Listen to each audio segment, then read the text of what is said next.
Hello student, how are you. उम्मीद करता हूं कि आप सब बेहतर होंगे, अच्छे से होंगे।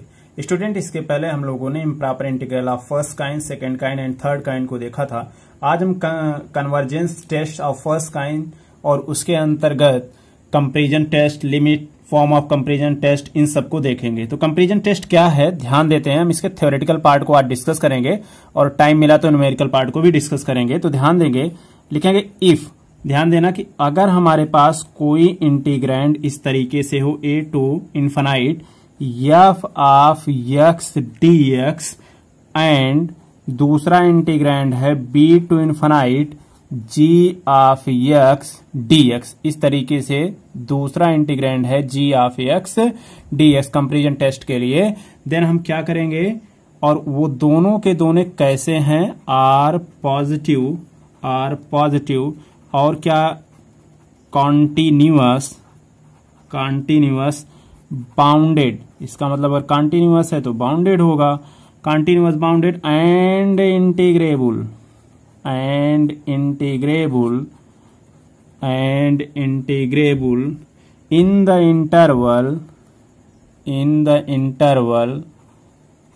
The interval right, open interval a to infinite and इसके दो केसेस हैं, है ना। अगर इतनी सारी बातें हैं कि कॉन्टिन्यूअस बाउंडेड है और इंटीग्रेबल है, कहां पे, किसी open interval a to infinite में, तो दो केसेस अराइज होंगे। ध्यान देंगे, फर्स्ट केस है कि f of x is less than or equal to g of x हो, तब किसके लिए, फॉर ऑल x के लिए, है ना।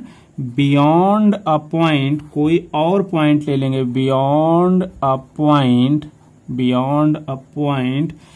x equal to c and also b to infinite g of x dx is convergent. इस बात को बहुत ध्यान से समझना, अगर ये कन्वर्जेंट है देन तब क्या होगा, a to infinite f of x dx is also convergent, मतलब इसका मतलब फिर ये भी कन्वर्जेंट होगा। दो बातें समझना है कि अगर ये पॉइंट में अगर f ऑफ x क्या हो, lesser than g of x से हो, और क्या हो, एक पॉइंट लेते हैं, वो पॉइंट क्या हो, x इक्वल टू c के रूप में हो, और इसमें जो g ऑफ x dx से कन्वर्जेंट हो, तो इसका मतलब जो ये फंक्शन है f ऑफ x dx, ये भी क्या हो जाएगा, कन्वर्जेंट। फर्स्ट केस है, राइट। दूसरा केस क्या है, दूसरे केस को भी हम समझ लेते हैं, ध्यान से समझेंगे। दूसरा केस क्या है, if g of x is lesser than or equal to f of x। इस बार g of x greater than f of x था, राइट। इस बार g of x lesser than f of x है, ठीक है। किसके लिए, फॉर ऑल वैल्यूज x, तो क्या हो जाएगा, integrand b to infinite g of x dx is divergent. कैसा हो, डाइवर्जेंट। अगर ऐसा डाइवर्जेंट है तो इसका मतलब a to infinite f of x dx, जो वैल्यू ये f of x a to integrand f of x dx है, ये वैल्यू इज आल्सो डाइवर्जेंट, तब ये भी डाइवर्जेंट होगा।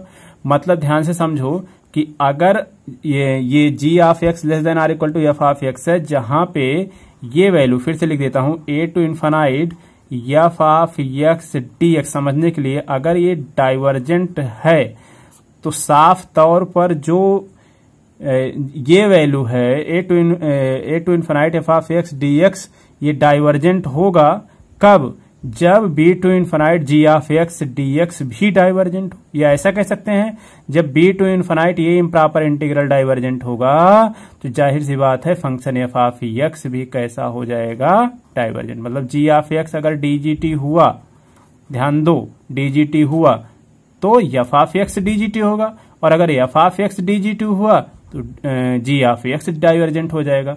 तो ये कहा जाता है कंपैरिजन टेस्ट है ना ऑफ कन्वर्जेंसी, मतलब एक फंक्शन कन्वर्जेंट, दूसरा कन्वर्जेंट, एक डाइवर्जेंट, दूसरा डाइवर्जेंट, लेकिन केस याद रखना ये केस होना चाहिए और ये दूसरा केस ये केस होना चाहिए। तो क्या करेंगे, pause the video, note it down, screenshot ले लेंगे और इसको नोट कर लेंगे, फिर अगले टेस्ट पे चलते हैं, ठीक ना। राइट, स्क्रीनशॉट हो गया होगा। नेक्स्ट पे चलते हैं भाई। देखो आज इसके थ्योरी पे हम डिस्कस करेंगे और नेक्स्ट अगर टाइम मिला तो हम इसके क्वेश्चन पे काम करेंगे। इसी पर दूसरा पार्ट देख लेते हैं। दूसरा पार्ट क्या है, दूसरा पार्ट है limit form of comparison test.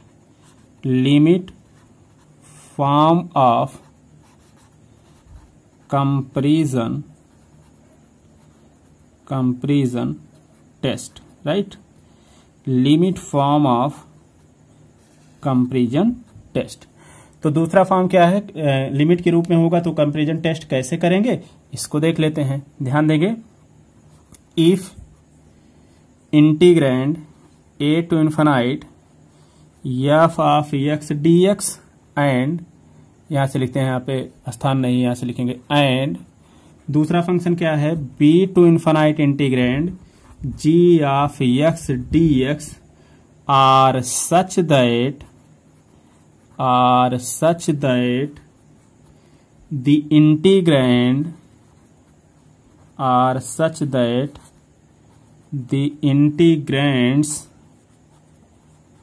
integrands are positive, ध्यान देना, आर पॉजिटिव एंड, इन सबको साथ में नोट करते चलो, and limit x tending to infinite f of x upon g of x अगर ऐसा है इक्वल टू l, देन तब क्या होगा, समझ पा रहे हो। Limit form of comparison test तब क्या होगा, तो केस बनेगा। पहला केस क्या होगा, integrand a to infinite f of x dx is convergent. Is क्या होगा, कन्वर्जेंट कब, वैन ये वैल्यू, वैन ध्यान देना, वैन l इक्वल टू क्या हो जाए 0 and integrand b to infinite g of x dx is also क्या हो जाएगा, कन्वर्जेंट। अगर ऐसा हुआ तो कि l इक्वल टू 0 हो गया। दूसरा केस समझ के लिखेंगे, दूसरे केस को बड़े इंपॉर्टेंट है, इनको समझते चलेंगे, लिखते भी चलेंगे। इंटीग्रैंड a टू इन्फिनाइट अगर है और वहां पे function f of x dx क्या हो जाए, डाइवर्जेंट हो जाए, मतलब डीजीटी हो जाए। कब, ये केस कब होगा, बीएससी फर्स्ट ईयर को याद करो, व्हेन l इक्वल टू क्या हो जाए, इन्फिनाइट। तो इसका मतलब and integrand b to infinite g of x dx ये भी क्या हो जाएगा, बोलो डाइवर्जेंट। क्या हो जाएगा, डाइवर्जेंट। तीसरा केस भी देख लो यहीं पे, तीसरा केस क्या होगा, ये बहुत इंपॉर्टेंट है। बोथ इंटीग्रैंड, लिखते चलो साथ में ताकि नोट बनता जाए, both integrands are either convergent, both integrand either convergent or, अगला शब्द क्या होगा, divergent, or divergent if L exist. अब यल समझ रहे हो ना, क्या है यल, ये गिवन है f of x upon g x when x tend to infinity. L exist, capital L exist, but condition है बट नन जीरो, तो ये तीसरा केस हो जाएगा। ये limit form of comparison test है, बहुत इंपॉर्टेंट फार्मूला है। क्या करेंगे, इन तीनों केस को पढ़ेंगे और समझेंगे। तो pause video, note it down, इसका स्क्रीनशॉट ले लो, फिर आगे बढ़ते हैं। ओके, नेक्स्ट पे देखते हैं भाई, नेक्स्ट केस पे चलते हैं और कुछ बातों को समझ लेते हैं। एक बहुत ही इंपॉर्टेंट थ्योरम है जो एग्जाम में पूछा जाता है। थ्योरम का स्टेटमेंट इस तरीके से है, ध्यान देंगे। द कंपैरिजन इंटीग्रल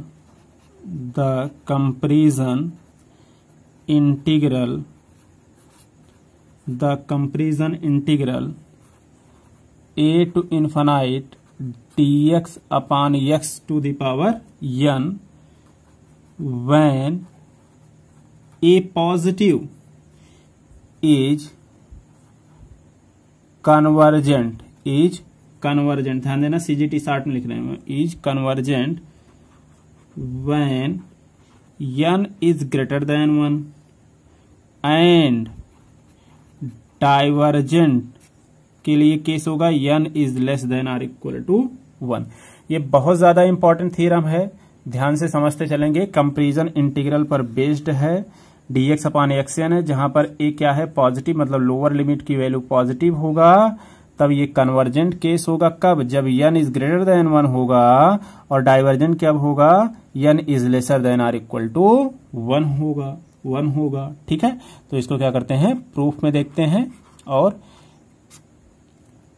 कंडीशन क्या है कि हमारे पास क्या क्या गिवन है उसको देखते चलते हैं। हमारे पास क्या गिवन है, a to integrand dx upon xn, ये तो इंटीग्रल है, इसको लिख कह सकते हो limit x tend to infinite, अर्थात a टू x लिख सकते हो, और x to the power n को x to the power minus n dx लिख सकते हो। कैसे?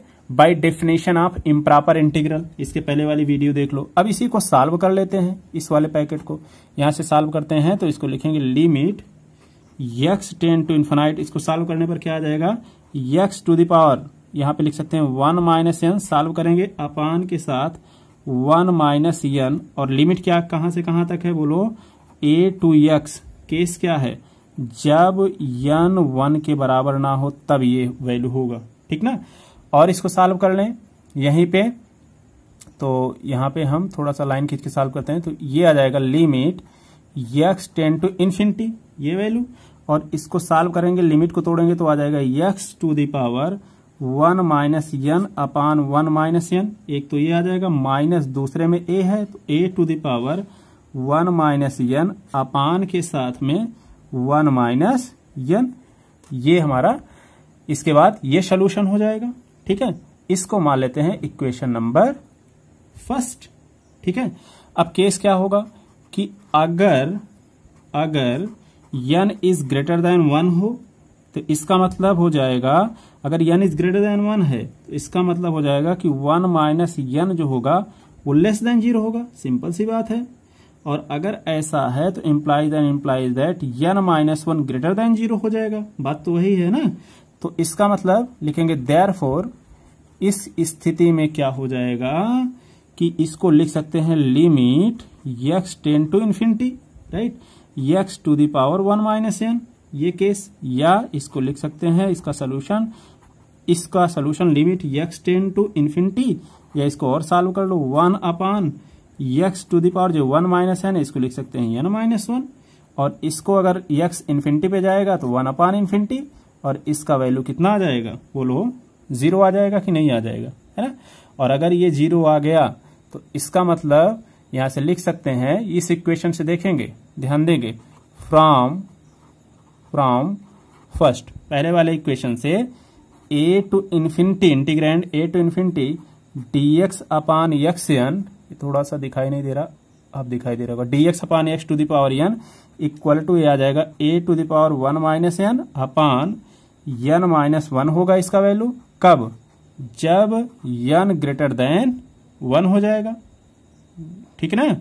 कब होगा ये वैल्यू, जब n इज ग्रेटर देन 1, तो स्थान नहीं है। आगे देखते हैं, pause the video, noted down, screenshot ले लो, फिर आगे बढ़ते हैं।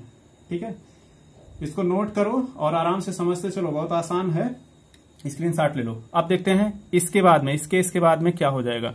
यहां तक तो हम लोगों ने देखा है, यहां तक, ठीक है। इसके बाद देखते हैं आगे, अगर ये n इज ग्रेटर देन 1 का केस हो जाएगा, तब के लिए क्या हो जाएगा, अगर ऐसा है तो इसका मतलब हो जाएगा कि अगर ये case n is lesser then 1 हो जाए, तो इसका मतलब, ध्यान देंगे, इसका मतलब 1 माइनस n क्या हो जाएगा, ग्रेटर देन 0। और अगर इसको हम 1 माइनस n को इस तरीके से लिखें n माइनस 1, तो लेसर देन 0 हो जाएगा, सिंपल सी बात है, इसमें कोई समझने वाली बात नहीं है। तो इसको लिखेंगे यहां से limit x ten to infinity x to the power 1 minus n, बहुत इंपॉर्टेंट थ्योरम है, इसका मान कितना आ जाएगा इन्फिनिटी। तो फिर से फ्रॉम इक्वेशन फर्स्ट से क्या हो जाएगा a to infinity dx upon x to the power n, और इसका मान क्या आ जाएगा सॉल्व करने पर फ्रॉम फर्स्ट से इन्फिनिटी ही आएगा। तो therefore the given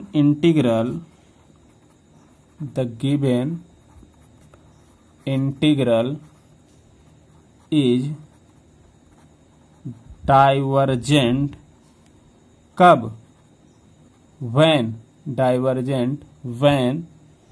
n is lesser then 1। तो जो थ्योरम का स्टेटमेंट था वो प्रूफ हो रहा है कि नहीं, जब n इज लेसर देन 1 होगा तो डाइवर्जेंट होगा, ठीक है ना।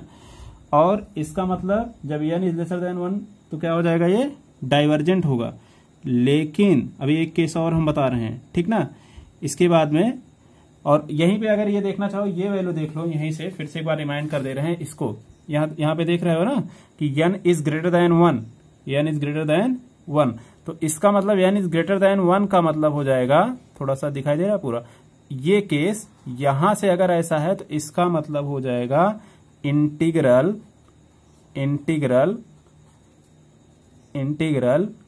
Is convergent. इंटीग्रल क्या हो जाएगा, कन्वर्जेंट हो जाएगा। जब n इज ग्रेटर देन 1 होगा तो a to infinity dx upon x n equal to a to the power 1 minus 1 n upon n minus 1, ये कन्वर्जेंट हो जाएगा। थ्योरम के स्टेटमेंट के अकॉर्डिंग ये फर्स्ट प्रूफ हो गया हमारा। और यही चीज जब हमारा इस केस में हो जाएगा कि n इज लेसर देन 1 तो क्या हो जाएगा, डाइवर्जेंट हो जाएगा। अब बात समझ में आ गई होगी, है ना। तो और नेक्स्ट केस में अगर देखना चाहें, इफ नेक्स्ट केस स्टेटमेंट कह रहा है कि इफ n इक्वल टू 1, इसका मतलब क्या होगा भाई, a to infinity dx upon x to the power n equal to a to infinity dx upon n के स्थान पे मैं रख दिया तो x आ गया।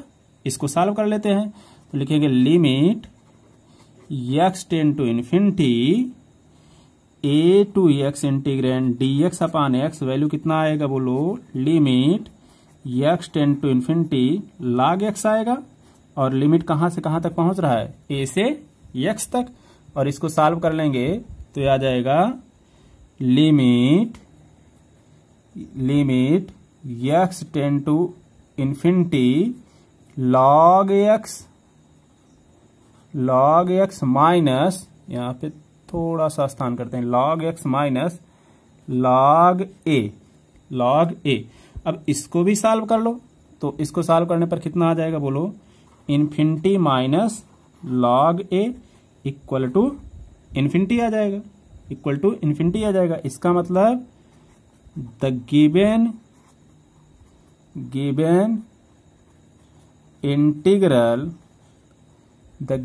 Integral is divergent if n is lesser than or equal to 1, तो ये डाइवर्जेंट हो जाएगा। तो इस प्रकार से हम लिख सकते हैं, hence integrand a to infinity dx upon x to the power n, ठीक ना, CGT होगा कब, when n is greater than 1, and second case यहीं पे देखेंगे, एंड dgt होगा, यही इंटीग्रेंड dgt होगा कब, कामा लगाओ, कब, जब n is lesser than or equal to 1 होगा। तो ये थ्योरम का स्टेटमेंट था और यही इसका फुल प्रूफ था, है ना। तो थ्योरम बहुत ज्यादा इंपॉर्टेंट है। क्या करेंगे, pause the video, note it down, इसका स्क्रीनशॉट ले लेंगे, देन आगे बढ़ते हैं। आज कन्वर्जेंसी टेस्ट ऑफ फर्स्ट काइंड के बारे में सारी बातें डिस्कस कर रहे हैं, राइट। तो ये स्क्रीनशॉट हो गया होगा, आगे थोड़ा सा देखते हैं, ठीक है। क्या है आगे, नेक्स्ट टेस्ट है डिरिचलेट टेस्ट,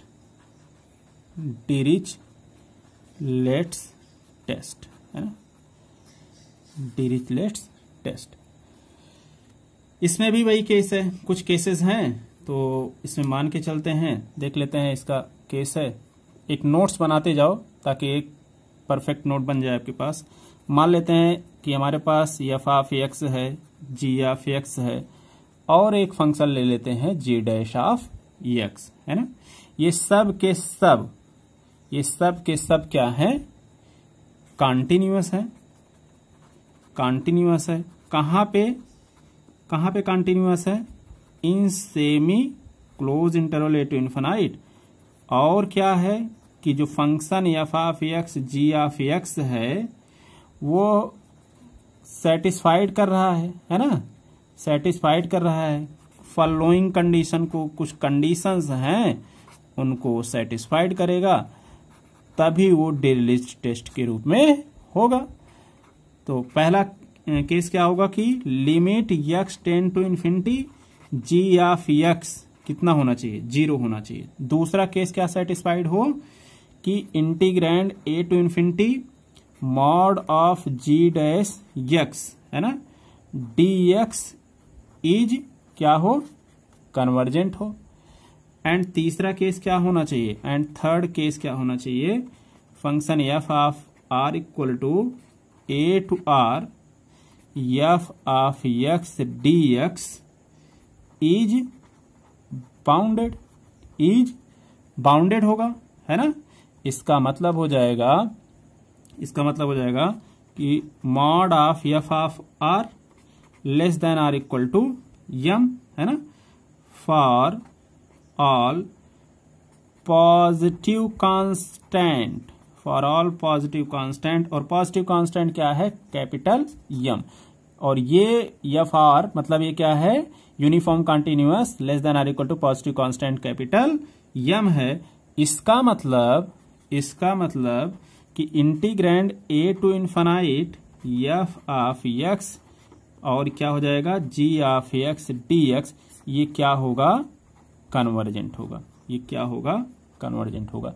तो ये अगर तीन case, first case, second case और थर्ड केस, अगर ये तीन केस सेटिस्फाइड करता है किसके लिए, f of x g of x और जी डैश एक्स के लिए, तो हम कहेंगे ये टेस्ट कैसा होगा, Dirichlet test for convergency, right. Pause the video, note it down, इसका स्क्रीनशॉट ले लो, फिर आगे बढ़ते हैं, राइट। तो ये केस हमारे